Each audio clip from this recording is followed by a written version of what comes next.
And we're live. Woohoo! Welcome back. Wow, this shit really works. I think so. And my new light is up. Can you see it? Can you see the ring in my eyes? I can see the ring in your eyes, you know. It's like those movies, kind of like a James Bond or spy movie, where you can see the ring and the reflection of the guy behind you about to shoot you in your eyes. Anyway. I don't think I have anyone behind me. I hope not. Right? I got an old tree and yeah. a bunch of books. Absolutely. How are the books doing? You've got a lot of books up there.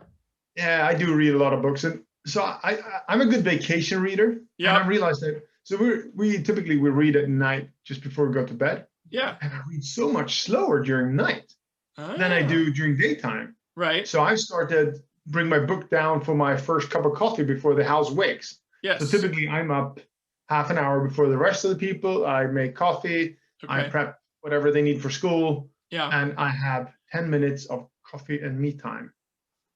I like that. And that time I read a lot more than I do 10 minutes before I pass out tired. Yeah, true. It kind of makes sense in a way. Yeah, it does. It does. You're kind of tailing off at the end of the night. And yet that's what you always see. You always see people sitting in bed reading their books at night or something. Which is, I mean, to me, I'm 6 whatever, something, 190 centimeters in the metric system, right? It's not comfortable sitting. Nobody knows what that means, dude. No. The metric 6 billion system. People can't be wrong. Feet must be the right way to do it, right? They are all wrong. Exactly. Exactly. No, but it's not comfortable. I guess if you're in the 100-pound weight class, yeah, sure, it's comfortable sitting in a bed, right, leaning back. But if you have a tall back like me, yeah, that's not what you want. Yeah, yeah. And if you read a thick book like Hitchhiker's Guide to the Galaxy, that's a good power lift. If you lay down on your back, which is the most comfortable way, yeah, it's going to come down in your face when you get tired. Absolutely, absolutely. So speaking of books, look at this new book. So I read the title and I felt it was almost like a homage to Hitchhiker's Guide to the Galaxy. Except for cellular IoT. But yes. Yes. Yeah. But that's a galaxy of its own. It is. It is. You know, this is good stuff. I've been reading through it. That was this Cameron Corsi. He's a VP at AT&T. He's head of all their platforms and stuff. Right. And so, yeah, it's good to see this out here. There's been lots of books on IoT and then all the different technologies, but this might be the first one where it's specific to cellular IoT. You know, as we've known in this IoT space for a long time, for better or worse, customers, enterprises who are doing an IoT project, connectivity is the last thing they think about. It's like the very last thing on the list for the project. And sometimes that's okay, and sometimes it bites them in the ass big time. Yeah, and I can imagine those project meetings. Like, hey James, did you fix that? It's a line item says connectivity. Yeah, I got SIM cards. Oh, what do you mean? Yeah, you put them in the phone and connectivity works. We don't have a phone. We have a smart meter. Right. Dude, yeah. We need something. Like there's a piece missing here, right? Exactly. Exactly. So many people, when they do connectivity with IoT, and I'm talking to you developers, path of least resistance. And so what's the fastest way you get your IoT device up and running and talking to something? Wi-Fi.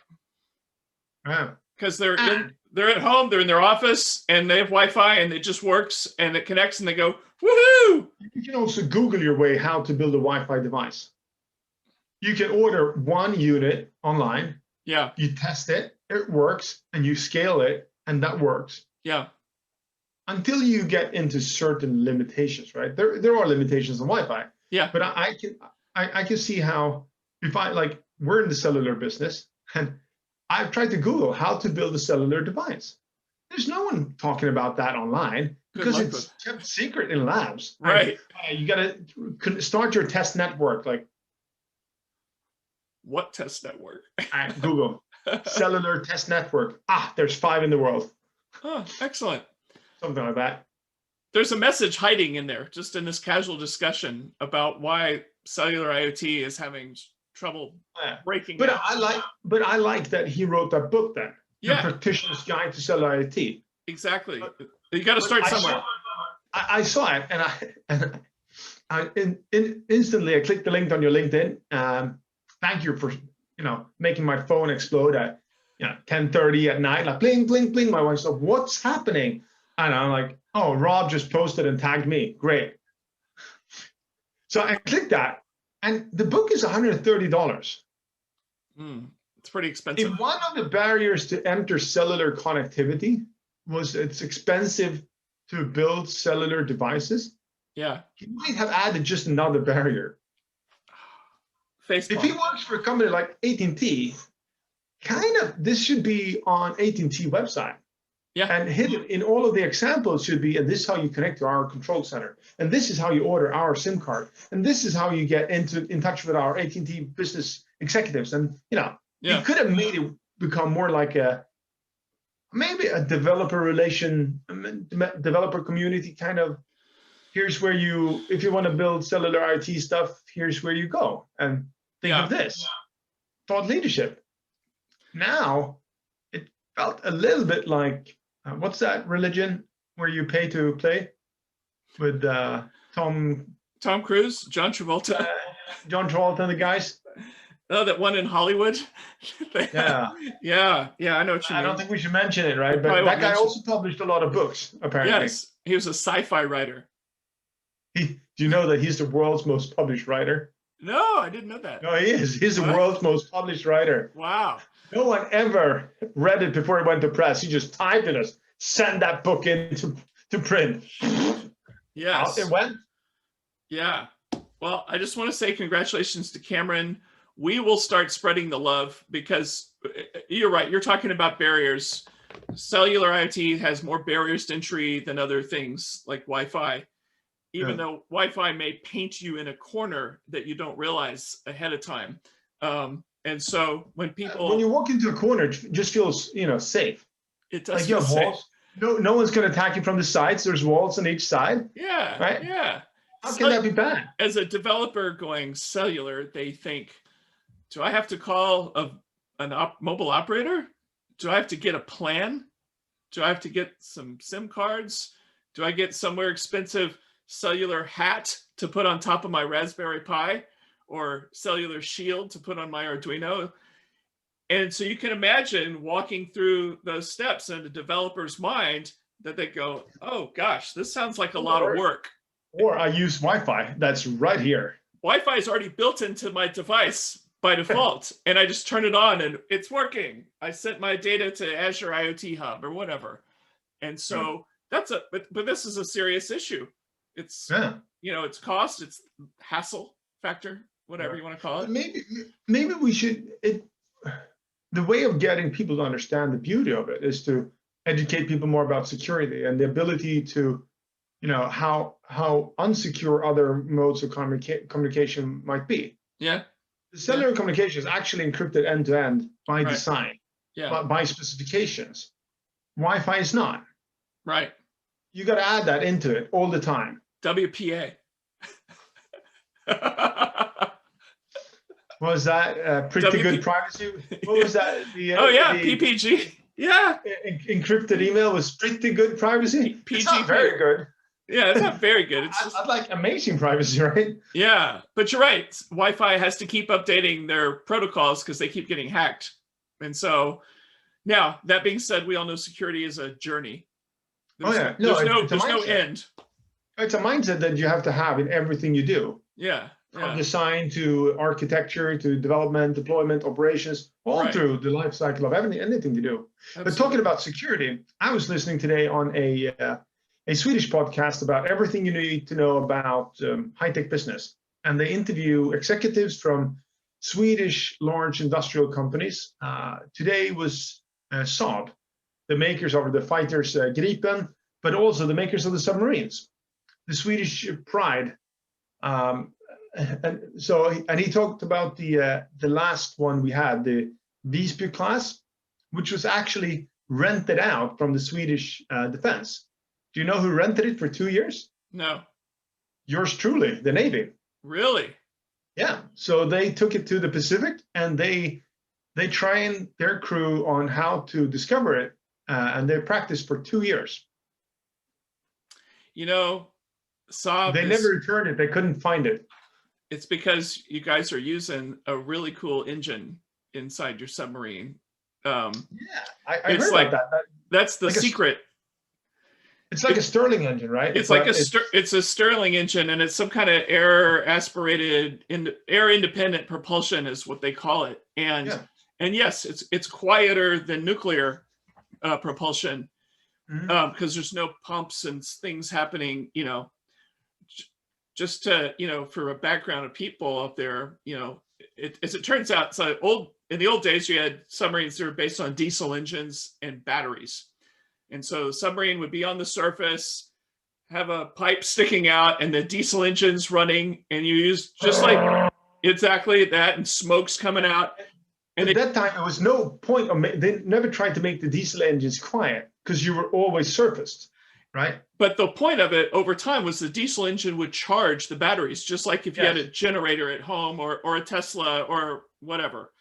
And so there's that. And so when a diesel sub is just on electricity, just on battery power, when it dives, you can't hear it because it's solid state electricity. So it's super quiet. The problem with diesel submarines is they can only last so long before they run out of juice. And then they have to go back to the surface and turn on the engine again. So what you guys have built with Saab is something that takes a similar concept and allows you to stay underwater even longer than you would with a diesel. It gives you the longevity of a diesel sub, Yeah, but the noise level of an electric, right? yeah, exactly. And so that's the takeaway is that you're right. Your Swedish subs can be underwater longer, totally silent, than you could with the diesel engine, which is great. You can't hear them. But I can imagine that. Well, yeah, of course. So I think machine learning plays a big role in detecting subs today. Like not too long ago, people like my brother was in the Navy and he did it. It's I can't hear Jones. shit, right? It's Jonesy on the in the USS Dallas, listening for the Red October. Yeah. Yeah. Movie. Yeah, but now I can imagine that that's automated and done by AI and ML, right? No, it's still Well, people. you should. There's a little there. It's getting better, but a lot of people overstate how much ML can help you. It's always a targeted, narrow use case. Yeah, and of course it's also well. So I guess if you're on a surface ship, you have all the compute power that you need. You don't have to think about being power efficient or heat efficient. But in a sub, I guess you want to be a little bit careful about, power consumption. Subs have unlimited power with nuclear reactors, which is great. You can go for the lifetime of the sub now, actually. But what about infrared cameras underwater? I don't know. Hmm. I don't know. I But gotta look that up. but in the old days, and I can't speak for the newest stuff that's like on the new Virginia class submarines, for instance, sonar, you're right, it is a computer. To make people, our audience, understand it, if you know how you hear a song on the radio and you don't know what it is, and so you use Shazam or whatever, and you hold your phone up to the speaker to say, what is it? Well, that technology is listening. There's a technology, it's been baked into databases forever called like SoundX queries or whatever. But that's how a lot of those startups started, where you could have a whole song digitally recorded, and then it's almost like a database query. Does it recognize this fragment of that song? Well, the sonar stuff is similar. Over time, the computer says the way that these propellers sounds like a particular Soviet ship or whatever. Yep. And so the computer can identify and say, "Yep, that's who it is." And then how many of a certain class, if it's the Seawolf or the Virginia or whatever class it is, how many subs do you make? Does U.S. shipyards typically do? Is it like 10, 15? How many are there? Number? How many total, or in each? No, per each time. Shipyard. No, so the Virginia class. Oh, the class. Yeah. The Virginia class is still kind of getting going. I think they have over 10 or 12. What were you on? Triton? I was on a Trident. They call it the Ohio class. They usually name it after the name of the first sub of the class. Okay. And so that was you're right. It had the Trident missiles in it. And so I think did we have 16 or 18 of those Basically, we had 2 Trident bases, one in Georgia and one up here where I live in the Pacific Northwest near Seattle. And so I think we had 8 or so of those subs in each one, I think, with 24. Because that makes sense. Because imagine if you want to recognize something, you do want to hear it a lot of times.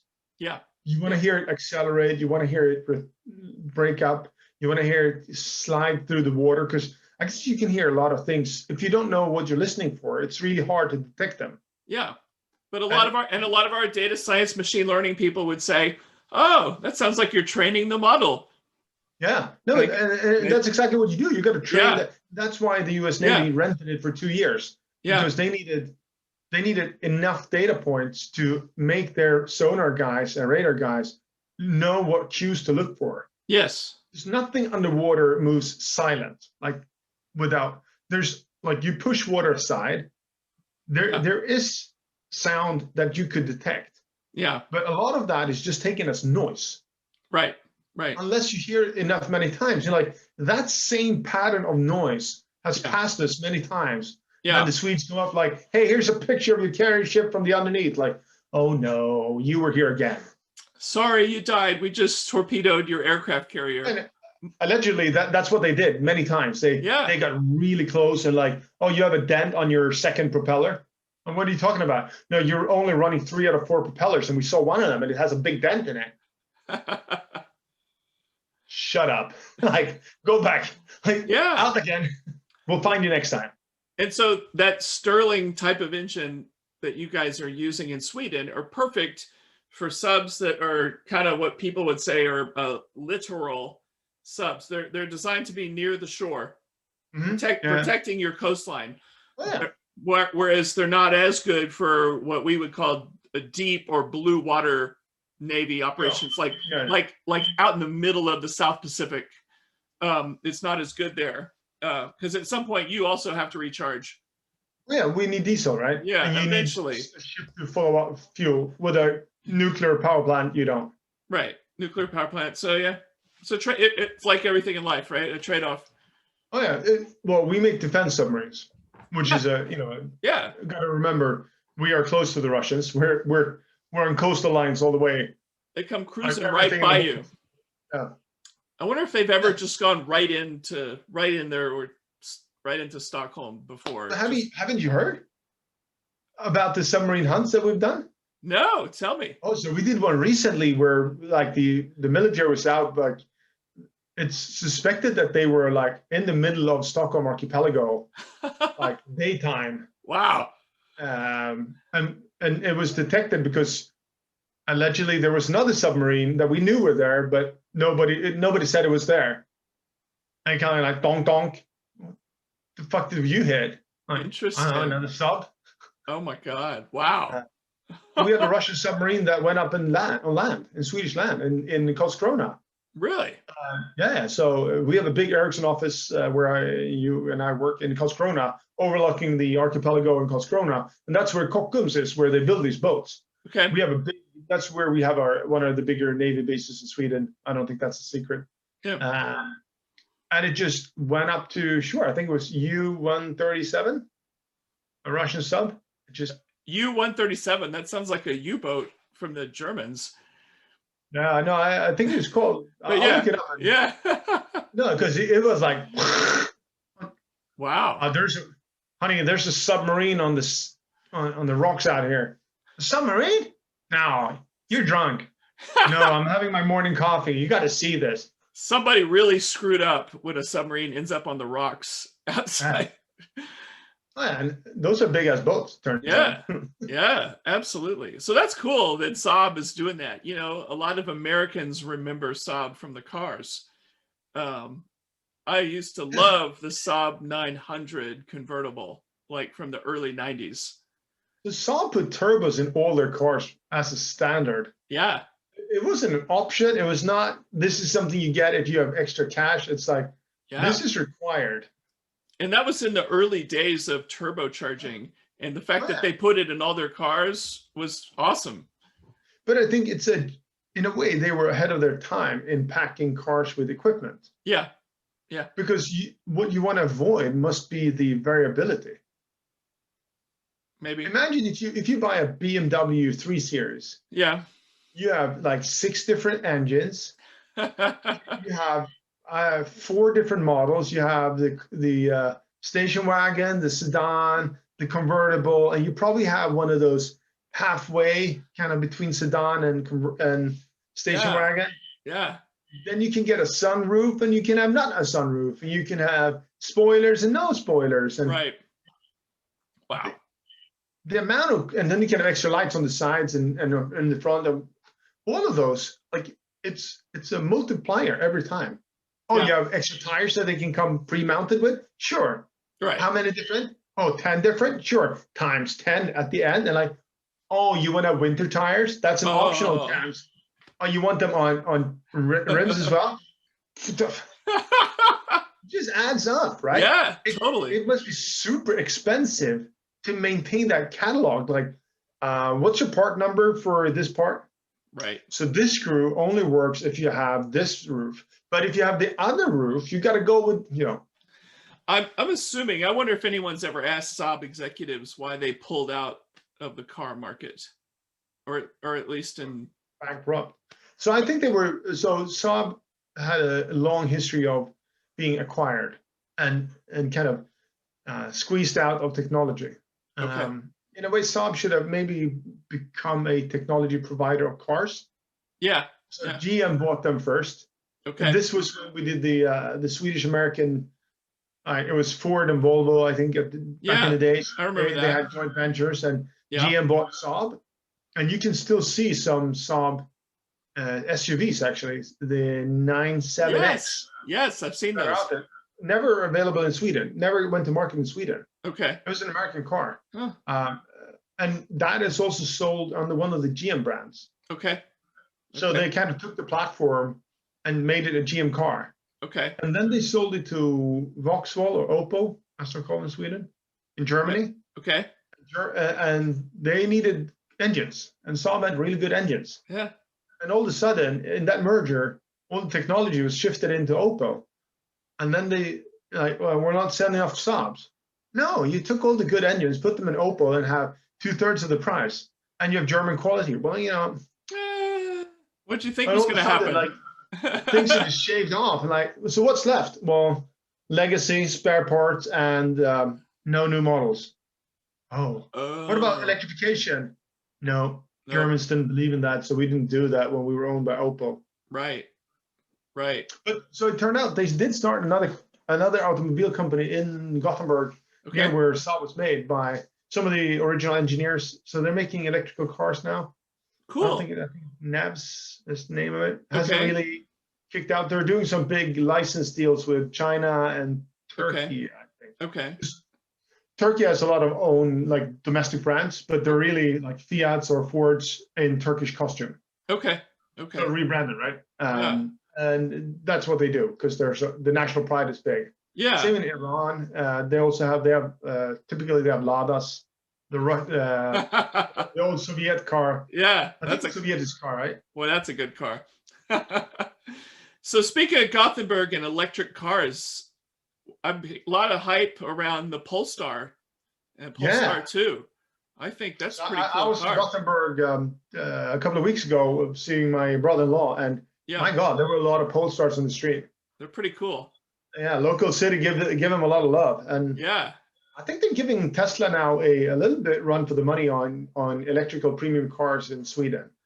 I've read some good reviews, like from some auto magazines, car magazines, where they're saying, "Hey, there's finally a real competitor to the Tesla 3." I think is what they were saying. I think that's it's a little bit bigger than the Tesla 3. I think. Yeah, it is. You're right. But it's not a Tesla S. Okay. Okay. So it's kind of in between. I think it's the V60 chassis on Volvo. Yeah. So it's a mid-sized car. Yeah. But cool. No, it looks good. And you come to think of it, like it's none of the others have made a new electrical car. Like BMW, Mercedes, they're doing the same brand, and you can get it with plug-in hybrid, and BMW have their I series, which is fully electric, right? Yeah. And I think Audi has their e-tron, which is fully electric, but there's still Audi and there's still Mercedes, right? Yeah. Polestar and Tesla, they're not about combustion engines. No, brand new. And that gives them liberty to change a lot of, if you have a Mercedes, you expect a certain behavior. Yes. Yeah. When they build an electric car, they'll mimic that behavior for old time's sake. Right. Right. Not necessarily good, but yeah, for not old so time's good. sake. Yeah. No, that's a good point. And so, this Polestar 2, so many of the other electric cars where they were trying to do new things, they're all really low end kind of economy, what was it? The Chevy Bolt and the Chevy Volt. And then there's Nissan Leaf. Leaf. Yep. None of those cars were trying to be a luxury car. But do you remember there was a company with an old SAP CEO who, A Better Place, I think it was called, the company. Okay. They talked about building a car platform where you could swap batteries. I think I heard about the swapping battery thing. So imagine you can get enough large car automakers. You probably need like Nissan, Mazda, and Datsun, and Hyundai, right? Yeah. And you're probably set for a large part of the world. Yeah. And you agree on the battery size and say, we're all going to use batteries that have this form factor, this connector, these many milliamp hours, and this performance. Yep. And you don't own the battery. Right. You lease a battery, just like you do with gas tubes, right? Yes. You hand it in and you get it refilled, but you don't get the same back because it takes time refilling it. So you get another one because they're just the same. Right. So they would you would run up to station and it would from underneath. So imagine you stop at a gas station and they would just take it out and plug it in. It would do done in less than 30 seconds, which is just what it takes to fill up a normal truck. And this is part of that. How do we get that leap to make electric cars more acceptable? Is that charging time? People are sitting parked somewhere, so what you made me think of, so an old friend of mine, I'll put him up close here. His name's Alex Grusin. He was an executive at Compaq and HP and Dell, and then he went into the venture capital. He was a partner at a VC firm in Austin. Anyway, long story short, he's the CEO of a company called Ytricity, and they have been working on wireless electricity, like we've seen about trying to send electricity over the air without wires. They've been working for years on a deal where basically your electric car will just pull up over a pad or a mat. Yeah. And it just and just starts doing it. Like induction-based charging. It looks like they're making great progress, and it looks like they're now driving the actual standards. And I think China and some other countries and other I think BMW may be on board with the technology they've created, which is pretty cool. When I was working with Intelligent Transport Systems a couple of years ago, we found a couple of campuses in U.S. Colleges and universities who had this mini buses that was going around from the dormitories around, like one of their biggest campuses, there's always buses, right? Yeah. Because you don't want people to take the car between class. Right. Because of parking, right? But they actually did induction-based charging at the on and off and the start and the stop of the line. That's cool. And they made them, and I think that was based on induction, I would say. Okay. You used to live in Boston, didn't you? Yeah. Yeah. These guys are in Watertown. Oh, they are? Yeah. Cool. Yeah. Pass by every time, right? On the way. I live downtown and I worked out in Waltham. Oh, okay. Yeah. Waltham is just like Kista to Stockholm. Like, so you work in Stockholm? No, I don't. Yeah, we can say that. And then they say, I'm downtown. How far is it? Yeah, you should get in a cab. It's far. I've spent time when I was at Hitachi. We had an office in Waltham, and so I've been out there. That's true. Yeah, I totally remember going out there. Logan. No, it's not. But it's close to, if you want to drive along that Freedom Trail, the Paul Revere ride. It's a good way to do that.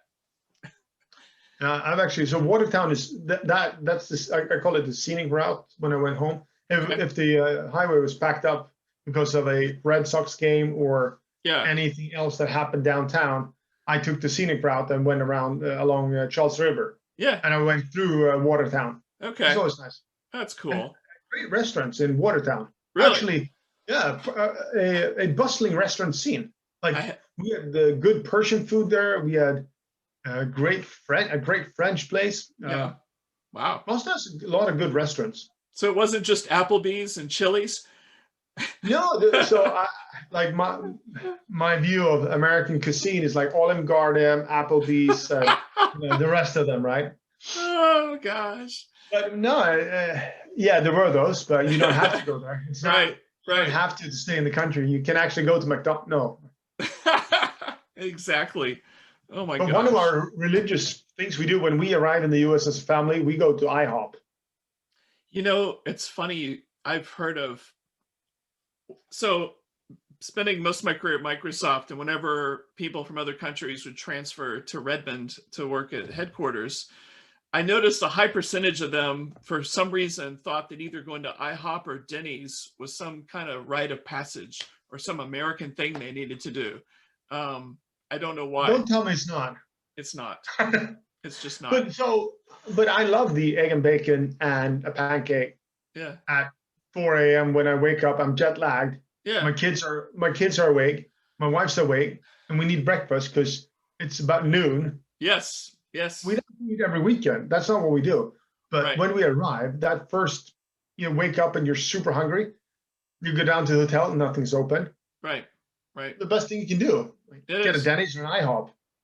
And so I tried to do that in reverse when I would fly into Stockholm, and after I'd get off the Arlanda Express, whatever, into the town, and a lot of times I'd stay at that Sheraton down there, and they had the best breakfast.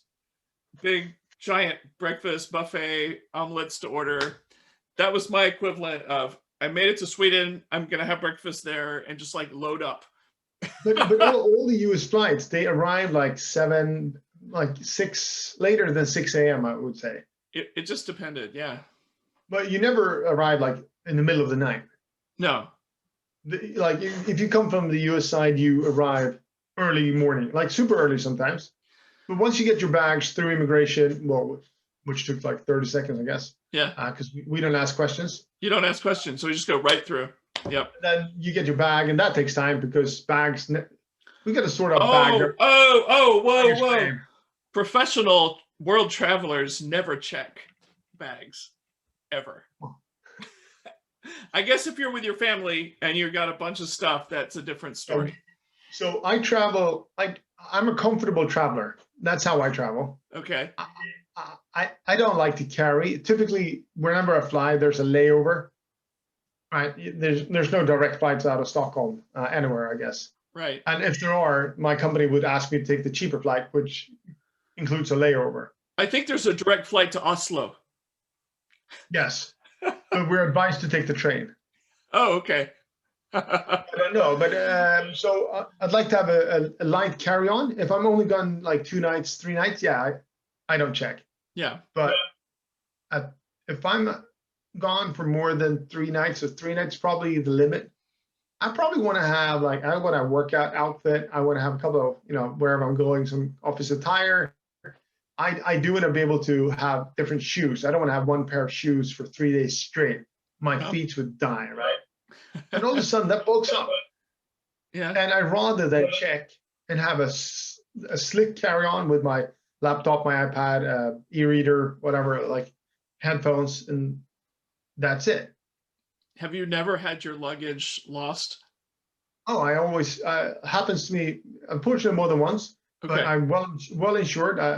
I use American Express insurance. Yeah. They always help me out. I always get everything I need just in time. Oh, that's good. That's good.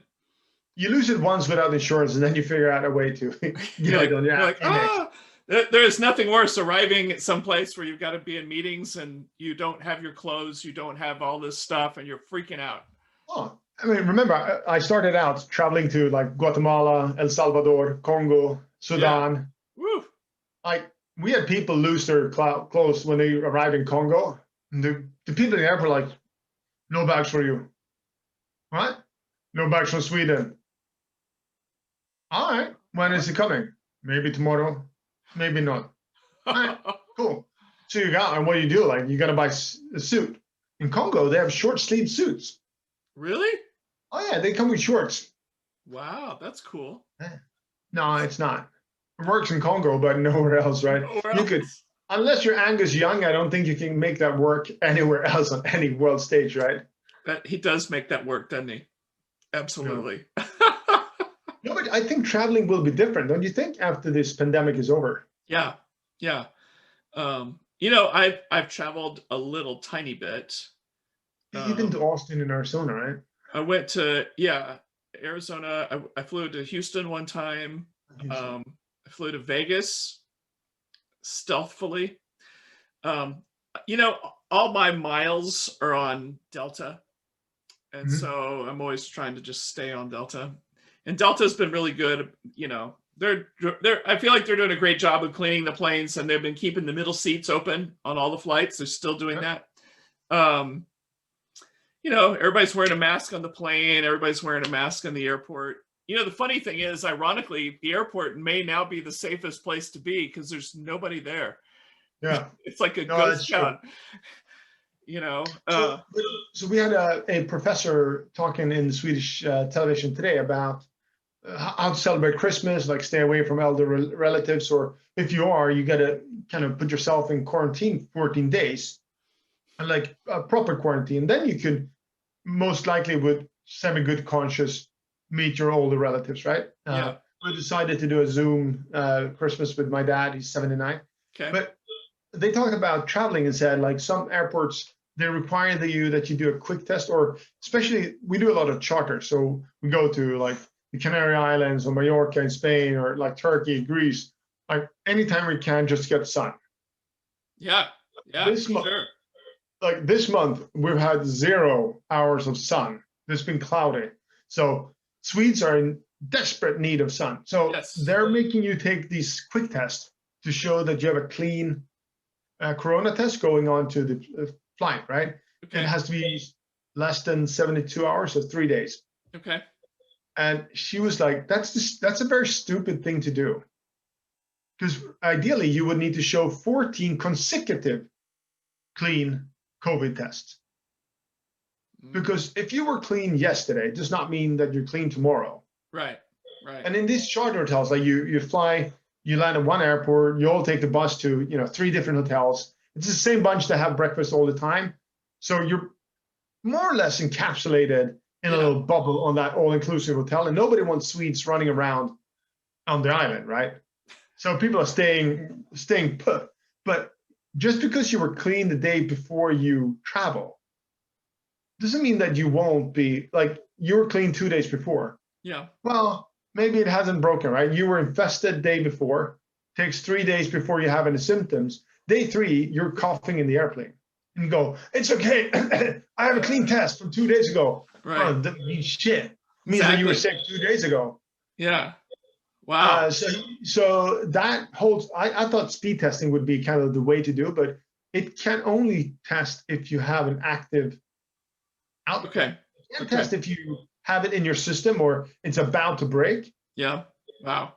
That that makes all those we talked about cruise lines last week, right? Yeah. Makes that's a bad idea for them, right? No Absolutely. tests. Wow. So you're feeling kind of out of touch, not being able to just hop on down to Mallorca or something like that. I mean, No, but we're semi-depressed. Like, yeah. we Yeah. haven't had such a great December, and the fact that we can't see anyone, like we see very few friends. Like we have one family that Yeah. maybe we see them once a month now. Yeah. That's about all the social interaction we get. Right. Right. And it's beginning to wear, I would say. I think My it's wife is like, yeah, I need a 2-week break from COVID. That'd be nice. Me, a beach, some sun. yes. That'd be nice. Yeah. Yeah. I don't mind if the beach is crowded. I need the sun, right? I think it's probably fair to say that there's at least some level of widespread depression among everybody, Oh, yeah. you know, to varying degrees. We're now heading into Christmas time. And you're celebrating Christmas at home? Yeah. Yeah. Not going to grandma's house. Not going to grandma's, not for turkey, not for Christmas. Nope. So what's the food culture? What are you having for, Christmas dinner? So we're a little weird, a little different. we may have talked about this before. We're not going to have turkey, which is probably good. Kathy makes lasagna for Christmas. Oh, yeah, you talked about this, Yeah, from you got the her recipe. college I met in the university, right? Yeah, so she'll make like a couple of pans of lasagna. I think 2 days before you make it, put it in the fridge, cook it again the next day, put it in the fridge, cook it again. Double cooked. Yeah, I mean you're really heating, I guess, the next time, but you know what I mean. And then it comes out just perfect. And so we have lasagna, Italian wine, bread, all that stuff. It's good. What are you guys gonna eat for Christmas? So in Sweden we have what we call which is a seasonal smorgasbord, which is one of the few Swedish words that are adopted to English. Yes. It's called julbord, which is like Christmas table. Okay. And it holds a variety, everything like pickled herring to. How did I know you were going to say that? Of course we do, right? I just threw up in my mouth. All right. Anyway, go ahead. But this is not the rotten herring. Okay. This is pickled herring. This is like the rotten herring. I don't do. Okay. Like, nuh-uh. But the pickled, it's nice. That I can do. Okay. We have, of course, meatballs on every smorgasbord. Of course. Small sausages. Good. Yeah. I do some mean ribs. Ooh. I mix between doing either spare ribs or thick ribs. Okay. All right. With a good slow cook in the oven for that. Excellent. That's awesome. And lots of candy, but we make our own candy. Really? Oh yeah. Wow. You make your own candy. So I tried to make fudge the other day. Okay. Nuh-uh. Didn't work. This is not. So I'm okay at baking. Baking is kind of artsy. Yeah. Making candy is chemistry. Ah, okay. I get that. Yeah. So when you do the fudge and you have the sugar, the honey, the cream, the milk, you have everything in, and you mix it, you heat it up, and it goes heat it to 117 degrees Celsius. Not 116, not 118. Very precise. Wow. And then it says slowly take it down to 55 degrees. Okay. Slowly. Wow. And slowly is not an exact measurement, I realized. Right. You could do slowly in, hours, days. Yeah, right. Exactly. You don't know. And my fudge never made it to be thick again. It didn't, become, what do you call it, solid? Okay. Like, it's like a very weird paste. Okay. Spackle in a way. Like. So you could use spackle, like you could use it on sheetrock for your walls at your house. Oh yeah, absolutely. Okay. Like when my kids are playing around and hitting the wall with a wooden sword, it's like, no worry, Dad's got his fudge. No problem. And then I'll just take powdered sugar on because everything is white in Sweden, right? Of course. Absolutely. Scandinavian design. Yes. Yes. But you know what? That's how you have exported your culture around the world. Oh yeah. Yeah, it's ours and we call it Scandinavian. I call it Swedish. Norwegians know shit about this. I've bought a lot of Danish furniture over the years, though. Yeah, exactly. And I don't know if they're technically part of Scandinavia. I heard that they are. They are? I heard that Finland is not. No, Finland's not. But I heard Denmark, Iceland, you guys, and Norway. Gotta check that out. Because I thought Scandinavia had something to do with the peninsula. Like Sweden and Norway is on the same kind of peninsula. Yeah. So we share a lot. A lot of things are more common. Yeah. But the Germans are more like the Danish. Because they're connected to each other. Freudian slip, right? The Germans can get to Denmark real easily. Yes. And now we built a bridge for them to easily access Sweden. Now just like in the 30s, right? They're going to come right on in. There you go. Yes. I got to do the bridge there. I did. So not this last summer because we canceled the cool conference that was going to be in Copenhagen, but the summer before when I went to Aarhus, one of our guys at Ericsson, was it Lars Nielsen? Yeah, down he there. took you. He took me. That was so much fun. I flew into Copenhagen and then we drove. And drove So across all these those are bridges and islands to get to the other side. Denmark is beautiful by that. I in that love sense. it. I really Yeah. like Denmark. I thought it was great. And the But fact I think that Copenhagen is a pretty cool town to live in. it is a cool It's a town. lot bigger than Stockholm. It's hip, and More like it's cooler. It's hip. it's hipper, It is and they hipper. do the. Oh, oh.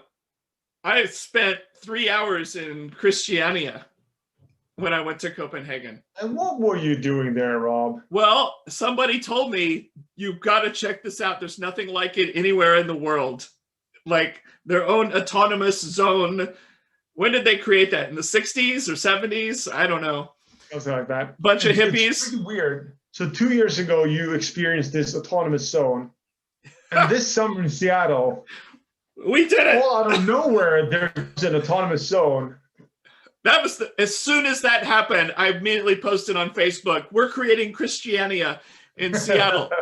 Yeah. That was such a trip though, just walking around that place for a few hours one afternoon. But I think that's what builds a team. Like those experiences you remember. Yeah. Every video conference we've been in, they are no difference to one another, right? It's true. I remember climbing a volcano in Guatemala. Ah, wow. Like it was election weekend, so all the bars were closed. Okay. And we were like, what are we going to do? Yeah. So we asked the local project manager. He's like, we can hike the volcano. So we brought 2 6-packs of beer, some crisps, and we hiked up the volcano. All the other sound people, they brought water. We brought beer. We brought beer. Did you get some good pictures? Oh yeah. Oh, I bet it's beautiful. And volcanoes it's so like the soil is so rich, like it's so lush and green. Yeah. And then you step over the zone where the grass doesn't grow because it's too hot, and it's all black, it's all sharp, looks like something out of Lord of the Rings where Sauron has been. Yes. And then when you see that slow kind of like flowing lava, it was an active volcano. So we saw actually red lava pouring out of the side of the mountain. Oh, that's cool. Yeah. It was wow. That's a cool experience. Oh yeah. And we did that everywhere we went. We went to do something like that. Like we went to play in El Salvador, we went to play golf in a country club. Okay. And we got to see like the road trip to get to that was so amazing. Yeah. The countryside was beautiful. Like cities there are dirty. They look like Panama and Guatemala, El Salvador. All of the cities look similar in a way. Okay. Same type of architecture, like nice business areas, and then you get outside and it's all, concrete or pretty cheap built buildings. Yeah. But the countryside, like so lush and green. That's awesome. I did get on a business thing when I was at Microsoft. We were doing our Mobile Embedded Developers Conference World Tour. This was like in 2006 or 2007, maybe 8. Anyway, and after we did the big main event in Vegas, then we went around the world to different locations. And so along the way, we made it to New Zealand and we went to Christchurch. And this was before the big earthquakes that totally did so much damage to Christchurch. But there was a volcano there. I think it was dead. But we went and hiked up the volcano, and there's my tie-in to volcanoes. I have not gone to the Big Island in Hawaii to really go see just live volcano just flowing every day. I'd love to go see that. I feel like we talked about where we would go after this pandemic, and Hawaii is one of those things. Like we got to go there one day. Before we have Hawaii, the Maldives. Yeah, we want to do South Africa. My wife and I have been to South Africa. We want to go back with the kids. Okay. And do the Kruger Park. Where you sleep you do camping in the Kruger Park, and you hear the animals walking by at night. That gotta be cool, right? What could go wrong? What could go wrong? Yeah, you're the prey in that park. All of a sudden, I am. Yeah, I'm the gringo. It's like, oh, I'm not on top of the food chain anymore. I'm in this park where there's things that will come eat me. Yeah. Yeah, never know. I got to learn about invasive species. Ah. I have a friend. She used to work in New Zealand, speaking of Christchurch, and she's an expert in invasive species. Okay. And we have now gotten, I think they're called Japanese or Chinese oysters Okay. who come with boats, and nothing eats them in the and on the Swedish west coast. Okay. All right. They have absolutely no prey. They're not a prey to anyone. Wow. Uh-oh. So they're top of the food chain, but such a low end life form in a way. Yes. Yeah, absolutely. They're now exploding. So they're thinking, oh, like what other fish could we bring in? Like what crab could we take that would eat oysters that would kind of balance it out? Right. But as soon as you start doing that, it's all an ecosystem. At the end of the day, like So- what shark will we allow to have outside of Gothenburg, right? Right. Right. Oh How do my. we like, or can we get a falcon or some kind of seagull that is like really into big king crabs? But if he's into big king crabs, what about small babies? Maybe small babies. Well, if you're a bird, one Yeah. is hard, one is soft. Yeah. One is underwater, one is not. One's just kind of laying there. Ah, So Yeah. that's a that could go badly. could go badly. I think the whole ecosystem part is slow movements. Yes. Slow movements. Yes. We definitely have invasive species that have invaded the US for sure. We've seen some strange Chinese fish that come shooting out of the water. They're jumping out of the water and they're hitting people on the head and stuff like Oh, that. yeah, I saw that on some kind of YouTube clip that someone got smacked in the face. And they're big. Crazy. They're huge and they weigh a lot, and they're trying to stop them before they make it up some river to one of the Great Lakes. It's scary because they say they are dominating everything in the river, and they're just taking over. And so people are riding boats trying to kill them, and the people are getting whacked all over the place. It's crazy. Maybe just napalm, air raid, just choo, choo, choo. Or just sonar. Like you just got to find that right tune that they hate. Yes. That all the American fishes. Maybe it's just Bruce Springsteen on the water. Maybe it is. The boss is gonna love you.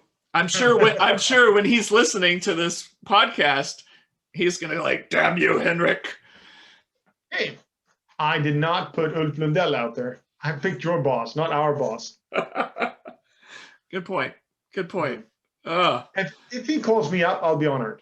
That's okay. Wouldn't that be nice? Mr. Springsteen, I'll be honored to take your call if you have complaints. I saw a British movie about some young guys growing up in a town outside of London, and they were bullied, and the only thing that made it through was listening to Bruce Springsteen.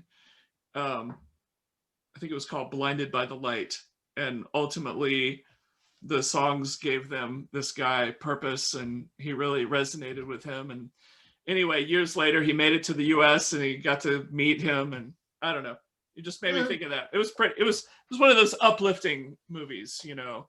Have you seen Yesterday? I have. It's a good one. I was love good. it. That was It's good. so cheesy. Yeah, that's awesome. That was good. That's a good show. I guess we'll have a lot of time to watch a lot of movies over the holidays here coming up, because for the first time in a year, we're all going to be at home all the time. So now we should finally watch movies. It's about time. It's about time. What have you? I think we're out of movies now. Like I think we've watched them all. Someone said, like, I watched everything on Netflix. No, you haven't. And then he started Netflix. Like, there's nothing left. There's nothing left. We've seen all of it. Have you been watching The Mandalorian? No, that's my Christmas break. That's what I'm going to dive into. So now I think I'm going to sign up for Disney Plus because it would last through the Christmas holidays. Yeah, a month. And I can binge watch Mandalorian. Yes, totally. My son would see some of the other Star Wars movies. Like, he's 9, right? So he's getting into the age where I think he saw the first Star Wars movie last year when he was 8. Okay. With Jar Jar Binks. I think that was okay. But the number 3 is pretty dark. Yeah. Yeah. So I didn't want to rush him through them. I thought of forcing him to watch them in the order they were produced and not the order they happened. It's just like 4, 5, 6, 1, 2, 3. Yeah. And then 7, 8, 9. Because, you know, there's a lot of purists out there that are just like, they're on fire right now just hearing what you're saying. That's like, you had him watch Jar Jar Binks Talk about Yes. something that just put a knife right in the heart of Star Wars. No, but you got to understand, those books were also written before. The ideas were there already. Yes, I don't like the Disney Jar Jar Binks, but it makes total sense. If you're going to build an empire of movies, and Disney said, we'll chug out Star Wars movie one every 2 years until nobody wants to see them. And if you start with doing a PG-7 Jar Jar Binks Disney-like, you're going to get a whole new set of 100 million kids who wants to see the next one. And they're 9 next time, right? Do the Harry Potter trick. If you watch the first Harry Potter, they're kids. Yeah, they're little. Yeah, they're little. Yeah. In the end, he's 16 and it's super dark. He's fighting the devil. Oh, those books and those movies got darker and darker and more violent. Because the audience grew older. Yeah. Yeah. So that's what Disney did again. They're like, right, Star Wars could be dark, right? But we can't start dark because those are 15 today don't give a about Star Wars. Yeah. They won't get hooked just because somewhere far away in a galaxy far, far away, a long time ago in a galaxy far, far away, I guess it is. Right. That wouldn't do anything for them. So they got to put out a Jar Jar Binks and a BB-8 and cute things to hook the new kids on there. Yeah. In order for it to scale. Because I didn't see the first movies when they were in cinema because I was too young, right? I was born 80. The first one is out 83. First one came out in 77. 77. All right. So the last one is 83 probably. Yeah. Yeah. And so I saw them at my brother's godparents' house. They had them on VHS. Yeah. I was probably 10 or so. Yeah. And they were cool space movies, but already then, some of the special effects, you could kind of see that they were special effects. Right. Right. Because, other movies that happened more recently that I saw, like, but probably Jurassic Park. Yes.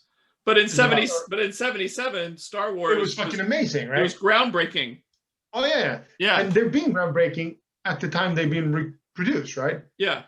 And same when you think of the new, when they came out with the new production, the remastered ones where they added scenes and they added, it was a good 25 minutes, I would say, of each movie that was added, who had been edited away because the level of the FX wasn't good enough, but now they could fix it. Sure. So I wasn't part of the first wave of it. I was kind of the second wave. The second wave, yeah. Yeah. But, if I see those who are now 25, they hit Jar Jar Binks and they came right into it. Right, right. These last few movies, I don't know.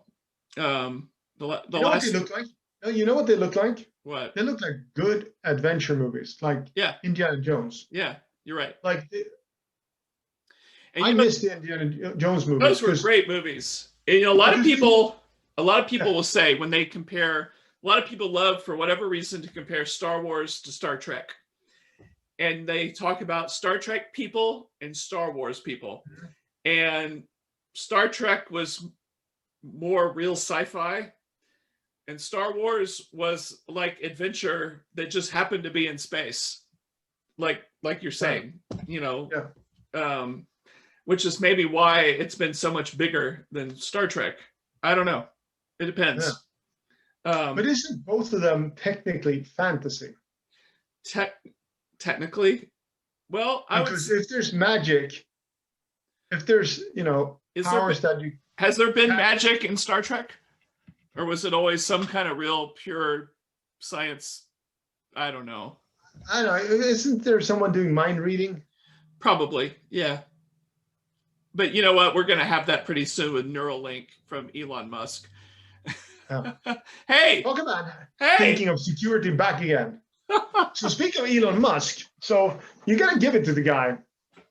He test flew his new rocket day before yesterday. I watched it yesterday. Yes. So cool. It was so cool. Starship. So we should celebrate the man for failing big time and say it was a success. It's like if you're a software developer because, you know, Elon and Peter Thiel and all those guys, they came from that industry. You know, they you know, when they ultimately sold out to PayPal, you know, they did PayPal and they sold out to eBay and all that. But he's following kind of agile principles, and lean software, and he's wanting to learn something every time.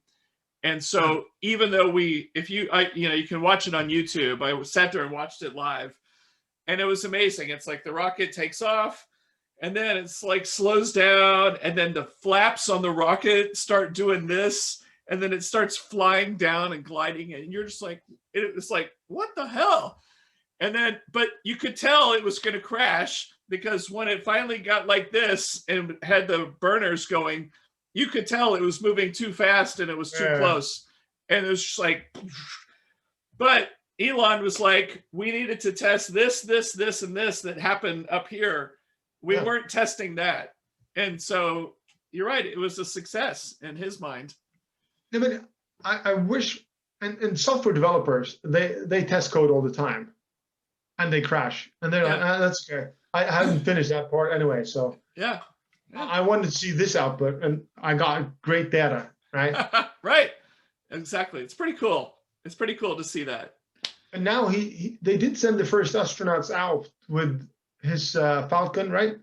And the new spacesuits. And that Dragon capsule, and they've done it twice now. Capsule. Yes, but you're right. It's on top of the Falcon. Yeah. Awesome. What a cool space capsule. It's all flat screens, and it's. I remember when they showed that photo after they showed, you know, like the Eagle, the Apollo stuff, the dash of that. Then they showed the space shuttle, and then they showed Elon Musk's, and it's just, you know, touchscreen, you know, like you would expect. It was. It's interesting how this is all played out. You know, imagine you would tell NASA directors in the 80s, "Hey, you will outsource all the rocket operations to others." They're like, "Oh, get out! Get out of the office." So a lot of people freaked out several years ago. You know, President Obama decided to, I don't want to say shut down NASA, but he's like, we're shutting down the space shuttle program. We're scaling back costs, all this kind of stuff. And people were freaked out. People were into space. They're like, oh my God, you just killed space exploration. But the reverse has happened. All of a sudden, private industry has stepped in. You didn't know it was going to happen, but it did. With Elon Musk, you know, Jeff Bezos is doing Blue Origin.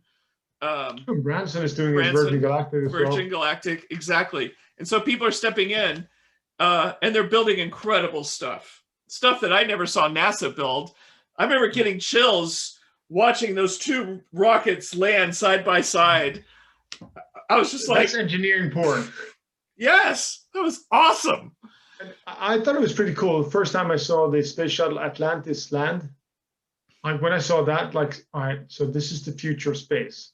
Yeah. Like we shoot it up vertically, and then they land like a normal plane on a long runway. Right. Yeah. That felt like that was one giant step forward. Absolutely. And then this is just next level shit. Yeah. And now it's the same leap. It's essentially the same leap again. Right? Yes, it is. It is. And now all the gyros and crazy stuff that's going on. And so testing, just like he tested all the Falcon Heavy and all the ones before that to have them do things, now he's doing it with Starship. You know, what's crazy is when you see Starship and the size of it, that's actually just the top of what it's going to be on top of. The first stage, it's going to be 40 stories tall, the actual Starship rocket. What's called BFG? Something BFR, like, big fucking rocket. Yeah, 40-story rocket. I mean, it's going to be insane to get us to Mars. So that's pretty cool. But I saw the NASA is now upping the timeline, right? So they're going to be back at the moon in 2024. Yeah, that's right. That's what I read. It's pretty quick. Pretty cool. Yeah. Space Force. Which is a great show, right? Absolutely. You know what? I'm hungry. I think I need to go have lunch. You should.